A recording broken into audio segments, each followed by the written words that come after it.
What if we cloned a lot of our characters? What if we fight a whole bunch of guys, slipping and sliding down a waterfall?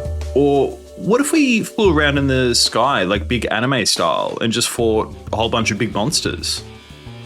These are the questions that the Dynasty Warriors series asked itself during the PlayStation 3 era of the series. What if we do a Dynasty Warrior, but let's get a little experimental, let's get a little freaky. So in the previous video, I looked at the PlayStation 2 era and tried to kind of pick apart or rationalize why I feel like, and I think a lot of other people feel like, it's such a special era of Dynasty Warriors. People have such an affinity for the PlayStation 2 era because you had to be there. You had to be there. It was so fucking good. It was primo. But then we move on to the next generation at the time, which is the PlayStation 3, and it was a fucking mixed bag, to say the least. So I would say that like the games that came out during this generation, and forgive me if I'm missing any, I'm mainly just covering the mainline Dynasty Warriors games. So I'm not talking Samurai Warriors, I'm not talking any other series in this video anyway.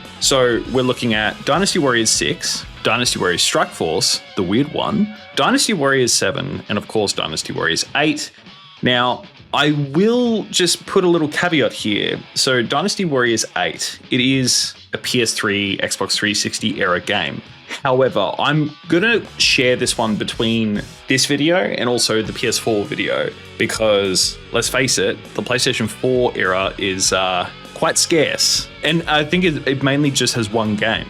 So rather than looking at this generation, the PlayStation 3 generation of Dynasty Warriors games, and looking at it as being special, I think it's more appropriate to look at this generation as being the mixed bag. So let's go through it together. Let's have a look. But before we dive in, if you are new here, videos like this are released 1 week early for channel members of Craig's Army, as well as special, unique, members-only content. So if you're interested in checking this out early or gaining access to our Discord or just special members-only videos, I'll leave a link to the channel memberships in the description. What makes the PlayStation 3 era so just a fucking mess? Let's call a spade a spade. It's a fucking mess. I would say it's a lot to do with the Dynasty Warriors 6 era of Dynasty Warriors. Everyone was really excited, and I was personally really excited for Dynasty Warriors 6. It looked awesome. It kind of like adopted this really anime-inspired aesthetic. Like all of it was just hyper stylized, and I think to this day, it's like that game still has some of my favorite character designs. And I also feel like, from my understanding of the game, Koei was like going all out when it came to making it feel next gen. Like aesthetically, it looked amazing. Like graphically, it actually did look incredible and truly next gen. The amount of officers you can see on screen, the draw distance, and just how smooth it felt as well. Not just with like looking around, but the combat too. Supposedly they actually mocapped basically all the combat, and you can tell it feels good. They did give some of our characters some pretty weird and wacky and zany weapons. So Jahudun, for example, they gave him a big fucking spiky club. What's up with that? That's weird. But then again, they also gave other characters great and iconic weapons as well. Some that would, for the most part, stay as a constant for the rest of the series. And I'm thinking like Zheng Liao and his twin halberds or twin axes. So iconic. Like his new look, primo. I think that there is actually a lot to like about this game, and also the soundtrack is really great. Like up until this point, obviously there's some iconic music, and it doesn't matter how good or bad a Dynasty Warriors game is, you can always count on the fact that the music is going to be a really good part of a Dynasty Warriors game. And this is no exception. Like honestly, this is just, it could very well rival any other Dynasty Warriors game for the #1 position. I almost want to say it's probably the best OST. But of course, I haven't got to the problematic part yet. So the Renbu system, let's get that bad boy out of the way. So when it came to the Renbu system, they essentially just completely replaced combos. And when I say combos, I mean like combining normal attacks and charge attacks. So, you know, you've got your square, then you've got your triangle and like all that stuff, like the stuff we're familiar with. They wanted to swap that out for essentially infinite chains. And the Renbu system is if you attack or defeat enough enemies, the bar fills up, and then you go into the next level of the Renbu gauge. And I think you can go up like 4 times. You essentially like unlock more animations within that string, but it'll more or less like perfectly loop around regardless. And I think it's a novel idea, but you have to level up through a skill tree progression, which, by the way, I actually liked the light RPG mechanics in this game with the skill trees, and some of the characters had unique abilities and stuff like that, so I thought that was really cool. However, what isn't unique is a lot of the movesets, and I think that this is probably the first and most egregious examples of cloned movesets within a Warriors game. And it's almost like this game really fucked with a lot of fans in the series, and it's just kind of like we just kept getting the same shit over and over again after this point, especially with, say, like Dynasty Warriors 7. It's just like, everyone can swap weapons now, so it's kind of loosey-goosey. We're just having fun here. We just do whatever we want. But that's not a solution. You're just giving us an alternative while a lot of people are still just sharing weapons. It's just, anyway. So essentially, I believe there's like 17 characters. And by the way, people got cut from the roster in Dynasty Warriors 6. There's people missing. So not only are people missing, but out of all the characters that are in the game, 17 of them, I believe, have unique movesets. It's been a while since I've double checked, but for the most part, I believe it's everyone who has a Muso mode is considered the unique character. There might be some variants, like say for example, Sun Shang, she's got the bow, awesome. That suits her, by the way. I really like that she has the bow. And Yui Ying also shared that moveset until obviously Dynasty Warriors 6 Special, which we'll get to in a second. All these characters who did have a story or a Muso mode in the previous games, you can only play them in free mode now, which sucks. I think it's like out of the 41 characters or however many characters that ended up being in the core vanilla game, there were only 17 people that had a story mode, which fucking sucks. That's so shit.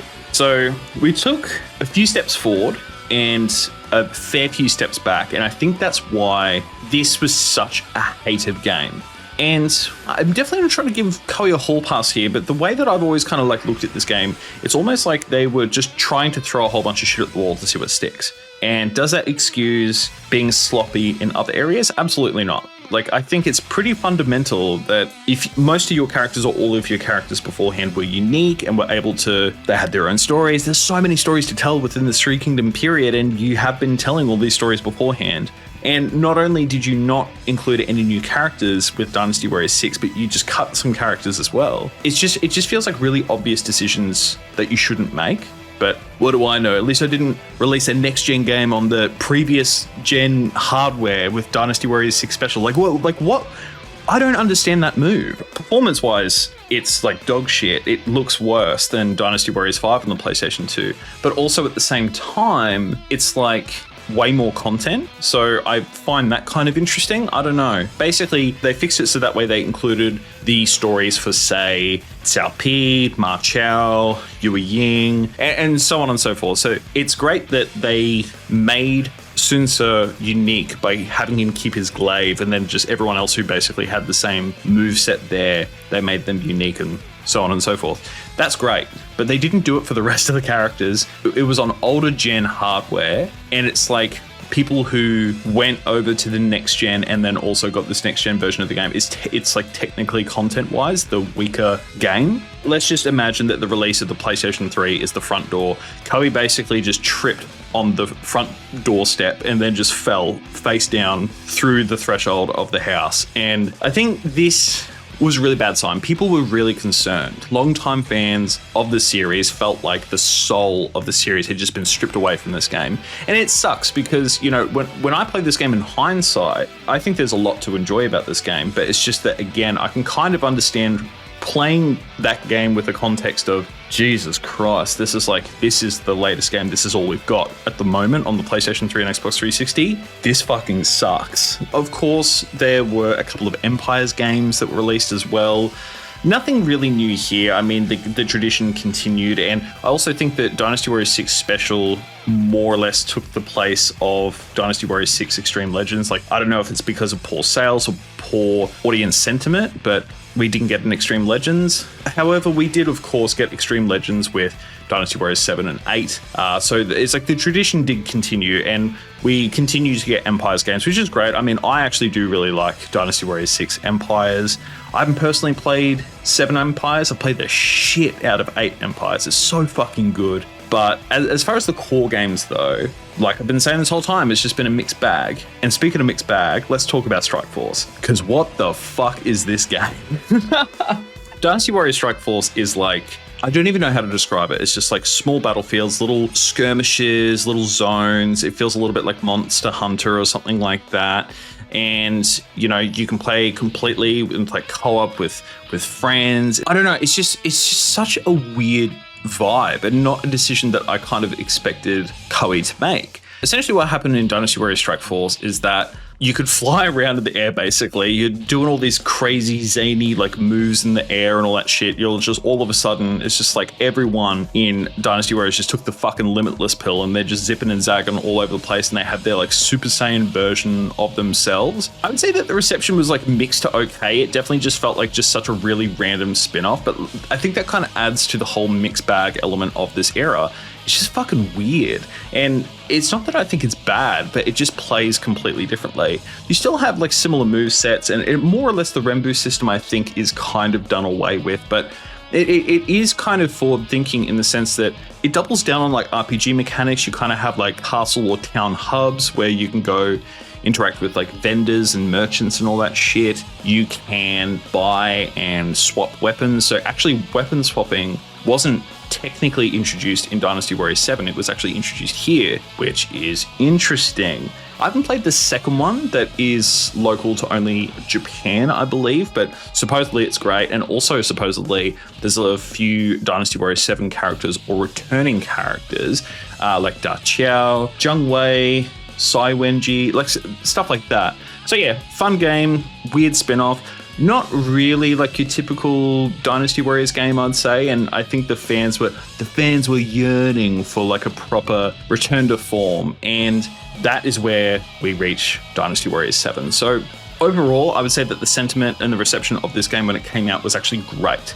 I think a lot of people are just like, oh, fuck yeah, this is what a modern Dynasty Warriors game should feel like. It looks great.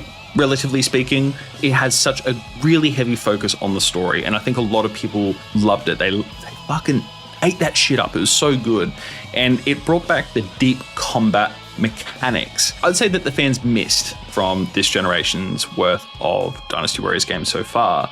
You could basically spend your points to unlock extra moves. The roster had increased. We also have the inclusion of a new faction called Jin, essentially just like new Wei after Wei is finished and all that stuff, led by the Sima clan. So the storytelling, so detailed, like it was so dense, and it went back to focusing on like the kingdom storytelling rather than like individual stories or individual characters. And basically, yeah, you would just kind of default to picking whoever the person that you're meant to play as throughout each specific mission. And it was a hoot. It was fun. It looked good. I think this definitely was a step in the right direction, but I do think that it had a few flaws. So, for example, it didn't have free mode. What the fuck is a Dynasty Warriors game without a free mode? And I know that like Dynasty Warriors Origins technically doesn't have like a free mode or anything like that, but you can kind of just like revisit battles, and it's also like one person, so it's a bit different. But yeah, with this game, no free mode. It did have a conquest mode though, but I think that kind of feels a little bit different. There's also like no way that you can earn rare weapons, which, you know, is kind of part of the end game or part of the allure or the charm of Dynasty Warriors game is collecting rare weapons. It's so much fun, but they didn't include that shit until the Dynasty Warriors 7 Extreme Legends expansion. So there's that. And I would also say that the biggest misstep is, like, I don't have a problem with weapon swapping myself. I think it's fine. But it's the fact that they didn't have unique movesets. They basically had shared movesets except for one EX attack. You know, through a combo string, let's just say, for example, I pick a certain character, I mash like square, square, X. Because I've done that, and for them, they have that special ability or whatever, it means that they'll have a special animation. So it's not even really like a special move, it's just more like a special animation or a slightly different execution of how that ability would have otherwise been done anyway. Naturally, I think this kind of like divided fans a little bit. It's just like, He's still just doing, they're back with their same shit again. What the fuck? At the same time, I think fans were fairly appreciative that storytelling is back on track. We're not doing that weird animation. I mean, it is kind of still hyper stylized. And also the difficulty, man, this game was so fucking easy. It's like the difficulty has changed within this generation because it's like Koei was just suddenly like, it's like their third eye opened up and they were just like, you know what? How about we put a metric fuck ton of people on the screen all at once and they just won't attack you. But then if you play on like Chaos or whatever the hardest difficulty is, it's like we're still going to have the exact same people and they're not necessarily going to be aggressive, but if they just hit you, they're just going to one-hit kill you. That's a challenge, right?